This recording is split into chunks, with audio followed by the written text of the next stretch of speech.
तो बहुत बहुत सिंपल सा कॉन्सेप्ट है। आप गेट और मेक के यूज को समझने के लिए आपको सिर्फ इस फॉर्मूले को समझ लेना है गाइस। देखिए, जब भी आप मेक का यूज करते हैं पॉजिटिव वर्ब में, तो आपको सबसे पहले मेक का यूज करना है और ऑब्जेक्ट रखना है, और उसके बाद आपको वर्ब की फर्स्ट फॉर्म रखनी है।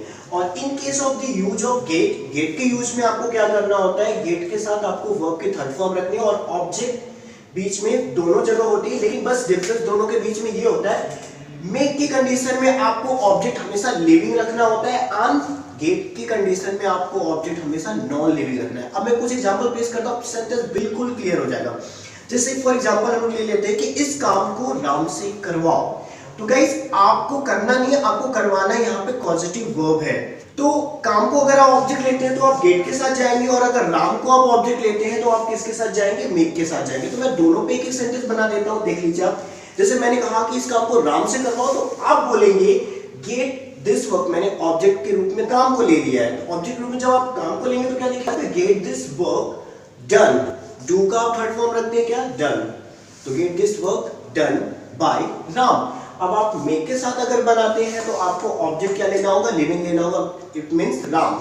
तो make Ram do this work. अब देखिए, मैंने यहाँ पे डू का यूज किया है। तो गाइस, बहुत ही सिंपल है। गेट की कंडीशन में आप हमेशा नॉन लिविंग ऑब्जेक्ट का यूज करेंगे, मेक की कंडीशन में आपको लिविंग ऑब्जेक्ट का यूज करना है। Make Ram do this work and get this work done by Ram, that's it. Now we have to take some other examples. अब हमें कुछ अदर एग्जांपल्स भी ले लेंगे ताकि कॉन्सेप्ट बिल्कुल हमें क्लियर हो जाए। तो अब अदर एग्जांपल हम ले लेते हैं। जैसे मैंने बोला कि अपने पिताजी से ये काम करवाओ, तो gate this work done by your father, या make your father do this work।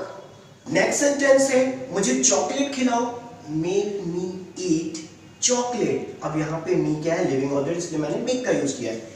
Next sentence है, अपनी कार को धुलवाओ, तो get your car washed। अब देखो, कार यहाँ पे नॉन लिविंग है, इसलिए मैंने क्या लिखा है, get का यूज किया है। तो get your car washed। इस दीवार को सफेद करवाओ, get this wall white washed. Another example, अपने जूते रिपेयर कराओ, तो जूते क्या है, नॉन लिविंग है, तो get your shoes repaired. Next sentence है, अपनी घड़ी की मरम्मत कराओ, घड़ी भी क्या है, नॉन लिविंग है, get your watch repaired. Next sentence है, मैं तुम्हें नचवाऊंगा, तो अब इसको टेंस में हम लोग बनाएंगे, मैं तुम्हें नचवाऊंगा, तो I will make you dance. यहाँ पे यू लिविंग, इसलिए मैंने क्या लिखा, make. I will make you dance. उसने मुझे रुलाया, उसने मुझे रुलाया, तो ही, अब ये पास्ट इंडेफिनिट टेंस है, तो हम क्या लिखेंगे, he made me wait, he made me wait. मैं इस काम को तुम्हारे भाई से करवाऊंगा। Now say in English, मैं इस काम को तुम्हारे भाई से करवाऊंगा। I will get this work done by your brother। दूसरे तरीके से अगर हमें बनाना होगा तो हम क्या बनाएंगे, I will make your brother do this work। मैं तुमसे लिखवाऊंगा, I will make you write, I will make you write। मैं इस काम को तुम्हारी बहन से करवाऊंगा, तो I will get this work done by your sister, या I will make your sister do this work।